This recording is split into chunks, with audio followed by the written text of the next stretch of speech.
আমরা আপনাদের কাতারে নেমে এসেছি। আমরা নতুন একটি রাজনৈতিক দল গঠন করেছি, কারণ আমরা মনে করি জুলাই গণ অভ্যুত্থানের যে আকাঙ্ক্ষা, সেই আকাঙ্ক্ষার জন্য আমরা কারো উপর নির্ভর করতে চাই না। সেই আকাঙ্ক্ষা বাস্তবায়নে আমরা নিজেরাই মাঠে নেমে সেই দাবি বাস্তবায়ন করতে চাই। আজকে আমার পূর্ববর্তী বক্তাগণ কথা বললেন, শহীদ পরিবারের সদস্য বৃন্দ এবং আহতরাও কথা বললেন। সবার কথা থেকেই আমরা স্পষ্ট হয়েছি যে আমাদের এই মুহূর্তের জরুরি দাবিটা কি। আমরা সবাই বিচার এবং সংস্কারের কথা বলছি। 5ই আগস্ট পরবর্তী এই নতুন বাংলাদেশে এই যে সরকার গঠিত হয়েছে এবং যারাই রাজনীতি করতে চাচ্ছে সামনে, তাদের সকলের ন্যায্যতা হচ্ছে এই শহীদ পরিবার এবং এই আহত যোদ্ধা বৃন্দ। ফলে তাদের মনের আকাঙ্ক্ষা কি সেটা আমাদের সকলকে বুঝতে হবে। আজকে দেশে শত শত মামলা হয়েছে, এই শহীদ পরিবারের সদস্যবৃন্দগুলো মামলা করেছে। শেখ হাসিনা এবং আওয়ামী লীগের খুনিদেরকে আসামি করে মামলা করা হয়েছে। যদি এর বিচার ছাড়াই আরেকটি সরকার চলে আসে, তাহলে কি নিশ্চয়তা আছে যে আওয়ামী লীগকে আবার পুনর্বাসিত করা হবে না এই বাংলাদেশে? ফলে অবশ্যই বাংলাদেশের রাজনৈতিক দলগুলোকে, সরকারকে পরিষ্কার করতে হবে আওয়ামী লীগের ফয়সালা কি হবে।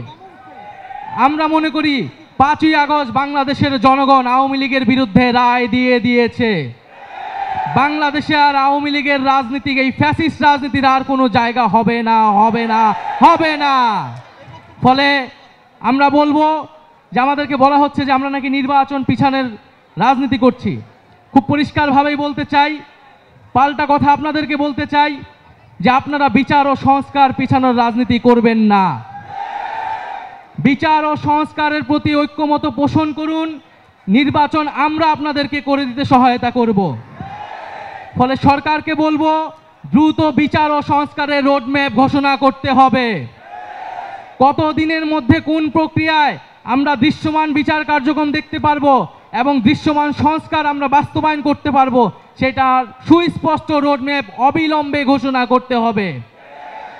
এবং আমি বলবো যে এই বাংলাদেশে আমাদের প্রধান উপদেষ্টা ডক্টর মোহাম্মদ ইউনূস, তাকে আমরা আমন্ত্রণ জানিয়ে, আহ্বান জানিয়ে সরকারের প্রধান উপদেষ্টা করেছিলাম।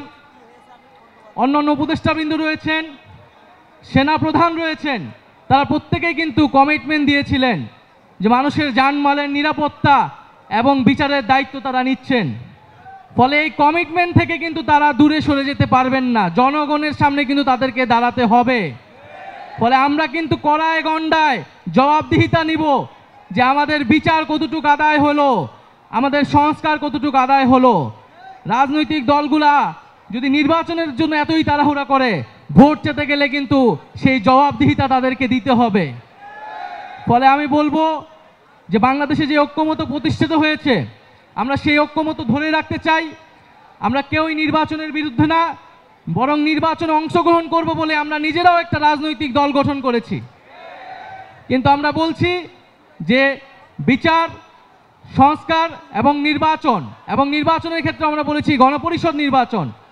কারণ এই জুলাই গণ অভ্যুত্থানের মধ্যে দিয়ে এই সংবিধান, এই ফ্যাসিস্ট সংবিধান অকার্যকর হয়েছে, ব্যর্থ প্রমাণিত হয়েছে।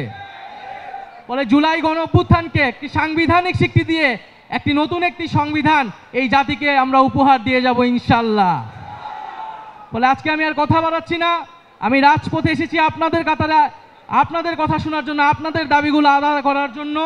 আমাদের দেখা হবে, কথা হবে। আর আমরা সবাই যার যার জায়গা থেকে আইন শৃঙ্খলা বাহিনীকে সহায়তা করব। আমরা কেউ নিজেরা আইন হাতে তুলে নিব না। কোনো ধরনের মব তৈরির যে রাজনীতি, যে অপচেষ্টা চালানো হচ্ছে, বাংলাদেশকে, আমাদের ধর্ম ইসলামকে নেতিবাচকভাবে উপস্থাপনের চেষ্টা, ষড়যন্ত্র অনেক গ্রুপ করছে। আমরা সেগুলো প্রতিহত করব এবং আমরা সম্মিলিতভাবে আমাদের যে দাবি, বিচার, সংস্কার এবং গণপরিষদ নির্বাচনের মাধ্যমে সংবিধান, সেটি আদায়ে খুব দ্রুতই আবার রাজপথে নামবো। আসসালামু আলাইকুম।